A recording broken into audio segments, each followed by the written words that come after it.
Hi hello everyone welcome to SSB study point. So ఈరోజు class మనము 5th September జరిగిన MTS పేపర్ని ఒకసారి అనాలిసిస్ చేద్దామా అండ్ జిఎస్ క్వశ్చన్స్ ఎలా అడిగారు ఏంటి అన్నట్టు. సో మనం ప్రీవియస్గా కూడా 1st సెప్టెంబర్ నుంచి సాల్వ్ చేస్తున్నాం. సో ఎంటీఎస్ ఎగ్జామ్స్లో మనకు తెలుసు మోస్ట్ ఇంపార్టెంట్లీ మనకి జీకే అండ్ ఇంగ్లీష్ అనేది వెయిటేజ్ అండ్ అదే మనకి మెరిట్ లిస్ట్లో ఉంటుందన్నమాట. సో వెరీ వెరీ ఇంపార్టెంట్ ఈ 2 సబ్జెక్ట్స్.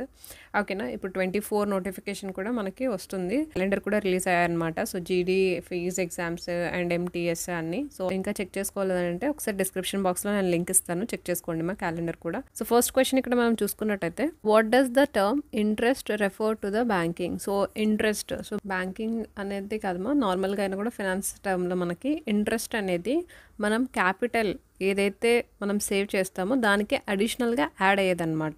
సపోజ్ మనం ఎఫ్డి చేయొచ్చు లేదా సేవింగ్స్ అకౌంట్ అయినా కూడా మనకి ఎవ్రీ ఇయర్ మనకి ఇంట్రెస్ట్ అనేది యాడ్ చేస్తారు. అంటే లైక్ మనకి ఒక 10,000 మనం డిపాజిట్ చేసాం ఎఫ్డిఆర్ ఫిక్స్డ్ లేదా మన అకౌంట్లో 10,000 మన 1 ఇయర్ నుంచి ఉందంటే ఈ 10,000కి అడిషనల్గా ఒక 1,000 రూపీస్ ఆర్ 500 వాళ్ళు అడిషనల్గా ఇన్కమ్ యాడ్ చేస్తారనమాట.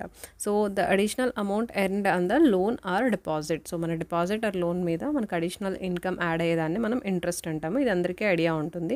నెక్స్ట్ క్వశ్చన్ ఇక్కడ మనం చూసుకున్నట్టయితే, Bihu is the folk dance of which state? Very very very very important మా, మ్యాక్సిమం ప్రతి ఎగ్జామ్లో బిహు గురించి అడుగుతూనే ఉంటారు. సో అస్సాంకి బిహు అన్నట్టు. ఓకేనా, సో అస్సాం స్టేట్ యొక్క ఫోక్ డాన్స్ అనమాట బిహు అనేది. నెక్స్ట్ క్వశ్చన్ ఇక్కడ, in which year did lord Curzon announce the partition of Bengal during British rule in India? So మనకి లార్డ్ కర్జన్ ఈయన 1905, ఓకేనా, 1905లో ఫస్ట్ బెంగాల్ పార్టీషన్ గురించి డిస్కస్ చేశారనమాట. అందరికీ తెలుసుమా, సో బ్రిటిష్ అనేది వాళ్ళ టాక్టికే, అంటే వాళ్ళ ఎయిమే డివైడ్ చేసి రూల్ చేయడం. ఎందుకంటే ఇండియాలో ఎవ్రీబడి వాజ్ యునైటెడ్. సో వీళ్ళకి క్యాస్ట్ సిస్టమ్ ద్వారా సపరేట్ చేయాలి అనేది ఫస్ట్ థాట్ వాళ్ళ నుంచే వచ్చిందనమాట. ఓకేనా, so divide and rule. So ఇక్కడ మనకి లార్డ్ కర్జన్ ఈయన బెంగాల్ని 2 పార్టీషన్గా డివైడ్ చేయాలి, వెస్ట్ బెంగాల్ ఈస్ట్ బెంగాల్ అనేది. ఓకేనా, సో వెస్ట్ బెంగాల్ ఏదైతే ఉందో అది హిందూస్ కోసం, ఈస్ట్ బెంగాల్ ముస్లిమ్స్ కోసం అని. బట్ ఇది క్యాన్సిల్ అవుతుంది 6 ఇయర్స్ తర్వాత 1911లో లార్డ్ హర్డింగ్. ఓకేనా, సో లార్డ్ హర్డింగ్ ఆయన వచ్చి దీన్ని క్యాన్సిల్ చేస్తారనమాట దీన్ని. నెక్స్ట్ క్వశ్చన్ ఇక్కడ చూసుకున్నట్టయితే, which of the following statements are regarding power sector revamped distribution sector scheme? So ఇది మనకి ఆర్డిఎస్ఎస్ స్కీమ్ అంటారనమాట. ఓకేనా, పవర్ సెక్టర్ యొక్క రీవాంప్డ్. సో రీవాంప్డ్ అంటే మనకి పునరుద్ధరించడం. ఓకేనా, సో మెరుగుపరచడం, పునరుద్ధరించడం అలాంటి టైప్ ఆఫ్ మీనింగ్ వస్తుంది. సో మనకి ఆర్డిఎస్ఎస్ స్కీమ్ అనేది లాంచ్ అయింది. సో ఇదంతా పవర్ సెక్టర్ అంటే మనకి ఇప్పుడు చూడండి, విలేజెస్ వరకు ఇంకా లైక్ కొండ ప్రాంతాల వరకు మనకి పవర్ని ఎఫిషియెంట్గా డిస్ట్రిబ్యూట్ చేయాలి అనే స్కీమ్ అనమాట. ఓకేనా, అండ్ యాజ్ వెల్ యాజ్ దీంట్లో డిజిటల్ మీటర్స్ని కూడా ఇంప్లిమెంట్ చేయాలి, అంటే అగ్రికల్చర్కి అండ్ యాజ్ వెల్ యాజ్ హౌసింగ్కి డిజిటల్ మీటర్స్ కూడా. అంటే ఆ డిజిటల్ మీటర్స్ అంటే మనము రీఛార్జ్ కూడా చేసుకోవచ్చు అనమాట. సో అలాంటి టైప్ ఆఫ్ అన్నీ మనకి ఈ స్కీమ్ ద్వారా మనకి కనిపిస్తాయి అనమాట. సో దీంట్లో ఇక్కడ మనం చూసుకున్నట్టయితే, so prime minister launched power flash mob revamped scheme 2022లో లాంచ్ చేశారు. అండ్ ఇక్కడ మనకి సో ఎయిమ్ ఏంటంటే ఆపరేషనల్ ఎఫిషియన్సీని and financial sustainability of distribution కంపెనీస్కి సపోర్ట్ చేయడం అనమాట. ఫైన్. అండ్ ఇక్కడ for year 2022, 23, 27 the scheme improved financial assistance. So discounts. So ఇది మనకి రాంగ్ అనమాట. ఓకేనా, సో ఫినాన్షియల్ ఇయర్ మనకి ఇక్కడ వీళ్ళు చెప్పినది 21, 22 అండ్ 25, 26 అనమాట. సో ఈ ఇయర్స్ రాంగ్. అండ్ నెక్స్ట్ చూసుకున్నట్లయితే the scheme process 25 crores smart prepaid meters. So smart meter 25 crore మీటర్స్ని సప్లై చేయడం వీళ్ళ ఎయిమ్ అనమాట. సో 1, 2, 4 ఇవి మనకి కరెక్ట్ ఆన్సర్స్. నెక్స్ట్ క్వశ్చన్ ఇక్కడ, Mein Kampf. So Mein Kampf is an autobiography of Adolf Hitler. Adolf Hitler మనకు అందరికీ idea ఉంటుంది కదమ్మా, హిట్లర్ జర్మన్. ఓకేనా, సో ఆయన యొక్క ఆటోబయోగ్రఫీ అనమాట మే కాంఫ్ అనేది. నెక్స్ట్ చూసుకున్నట్టయితే, what is the geographical location of the world largest coral reef? So great barrier reef మా, సో ఐడియా ఉంటుంది. Great barrier reef most repeated question ఇది. ఓకేనా, సో ఇది మనకి ఆస్ట్రేలియాలో కనిపిస్తుంది అనమాట. సో ఈ లీఫ్లో మనకి రకరకాల కోరల్ రీఫ్స్ని అండ్ ఆ కైండ్ ఆఫ్ ఓషన్ బ్యూటీని మనం చూడడానికి కనిపిస్తుంది ఇక్కడ. నెక్స్ట్ క్వశ్చన్ మనకు చూసుకున్నట్టయితే, to which gharana did Gangubai Hangal primarily belongs to? Gangubai Hangal ఈవిడ ఫేమస్ ఇండియన్ క్లాసికల్ సింగర్ అనమాట. సో ఈవిడ కిరాణా అనే ఘరానాకి చెందుతారనమాట. నెక్స్ట్ క్వశ్చన్ ఇక్కడ, popular since ancient eras of the traditional livestock. So livestock dash which. So ఇక్కడ మనకి సోన్పూర్ మేళా అనమాట. సో సోన్పూర్ మేళా అనేది మనకి కార్తీక పౌర్ణమి రోజు మనకి బీహార్లో సెలబ్రేట్ చేసుకుంటారనమాట. సోనేపూర్ అనే ఆ విలేజ్లో మనకి బీహార్లో ఉంది సోనేపూర్. సో అక్కడ మనకి సోనేపూర్ మేళా జరుగుతుంది. సో ఇది మనకి ట్రెడిషనల్ ఏన్షియంట్ నుంచి ఉందన్నమాట. నవంబర్లో హరిహరనాథ్ టెంపుల్ దగ్గర అక్కడ సెలబ్రేషన్స్ చేసుకుంటారనమాట. ఫైన్.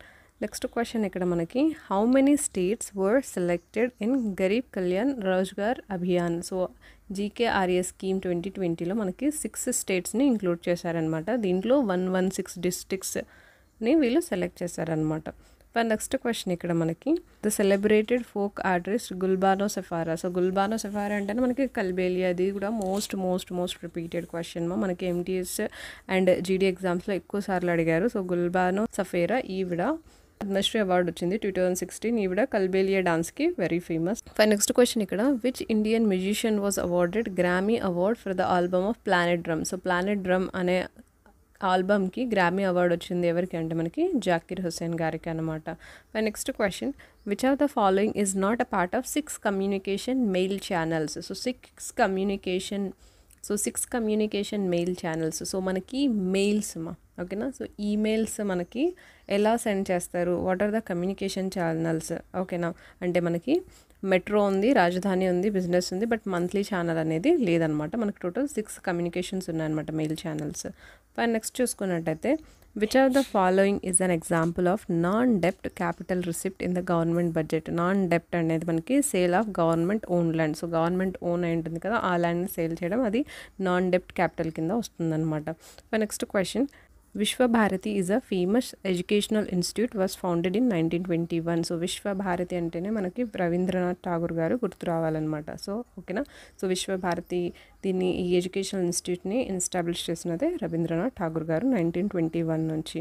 నెక్స్ట్ క్వశ్చన్ ఇక్కడ how many women boxers from India won gold medal in the women's world boxing championship 2023. So women world boxing championship 2023లో టోటల్ 4 ఫీమేల్స్ గోల్డ్ మెడల్స్ని విన్నారనమాట. Next question famous Bollywood actress Hema Malini is a trained Bharatanatyam dancer అనమాట ఈవిడ ఓకేనా. So Hema Malini Bollywood actress and as well as ఆమె BJP తరఫున Lok Sabha member కూడా అనమాట. Next question whose prior recommendation is required to introduce money bills in a state legislative. So ఒక స్టేట్లో money బిల్ని ఇంట్రడ్యూస్ చేయాలంటే గవర్నర్ పర్మిషన్స్ సిగ్నేచర్స్ ఉండాలి అనమాట. Next question R K Narayan. So the famous R K Narayan అంటేనే మనకి మాల్గుడి డేస్ గుర్తు రావాలి. ఈయన ఫేమస్ ఆథర్. సో ఈయన ఇక్కడ బుక్స్ చూసుకున్నట్లయితే ద గైడ్ అనేది ఈయన రాసిన బుక్కే అనమాట. నెక్స్ట్ చూసుకున్నట్టయితే where is Qutub Minar. So very easy question. Qutub Minar అందరికీ ఐడియా ఉంటుంది, ఢిల్లీలో ఉంది మనకి. Next question which is the most obvious symptom of infantile jaundice. So infantile jaundice that usually appears between the 2nd and 4th day of after birth.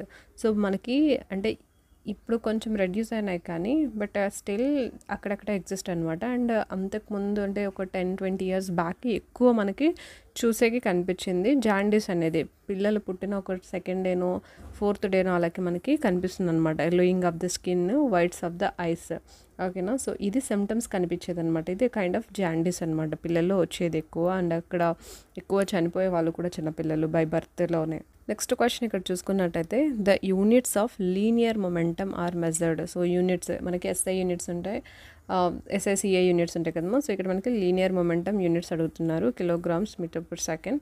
ఇది మనకి యూనిట్స్ వస్తుంది. And next question in which of the following cities the 2023 SAFF championship was held. So 2023 SAFF so South Asian football federation championship. So ఇది మనకి 2023 బెంగళూరులో జరిగింది ఇండియాలో. And next 24 hosting country చూసుకున్నట్లయితే మనకి Bangladesh Dhaka. And next question ఇక్కడ మీరాబాయ్ చాను. సో మీరాబాయ్ చాను అంటేనే మనకి వెయిట్ లిఫ్టింగ్ గుర్తు రావాలి. ఈమె రీసెంట్గా సెలెక్ట్ అయ్యారనమాట the BBC Indian sports man of the year 2022 and she is related to weightlifting. Fine. Next question ఇక్కడ Punjab state is rich in which natural resource from the following. So పంజాబ్లో ఎక్కువ మనకి వీటిని ఎక్కువ పండిస్తారనమాట. అక్కడ మనకి న్యాచురల్ రీసోర్సెస్ ఎక్కువ అవైలబిలిటీ ఉన్నాయి బికాజ్ ద సాయిల్ అనేది ఫర్టైల్ సాయిల్ అక్కడ ఓకేనా. Next question how many schedules are there in our constitution of India as per June 2023? So మనకి టోటల్ 12 స్కెడ్యూల్స్ ఉన్నాయన్నమాట. అంతకుముందు మనకి 11 ఉన్నది, బట్ యాజ్ పర్ 2023 మనకి టోటల్ 12 స్కెడ్యూల్స్. సో మనకి చూసుకున్నట్లయితే పేపర్ ఈజీ టు మీడియం లెవెల్లో ఉందేమో, నాట్ సూపర్ హార్డ్. ఏదో 1-2 క్వశ్చన్స్ మనకి అన్నోన్గా అనిపించవచ్చు, అండ్ రిమైనింగ్ మనకు అన్నీ తెలిసినవే.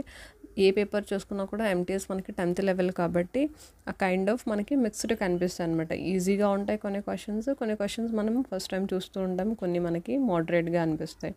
ఓకేనా? సో మీరు ప్రీవియస్ ఇయర్ పేపర్స్ని సాల్వ్ చేస్తూ అంటే మీకు ఐడియా వచ్చేస్తుంది, అండ్ ఏ సబ్జెక్ట్లో మీరు వీక్ ఉన్నారు.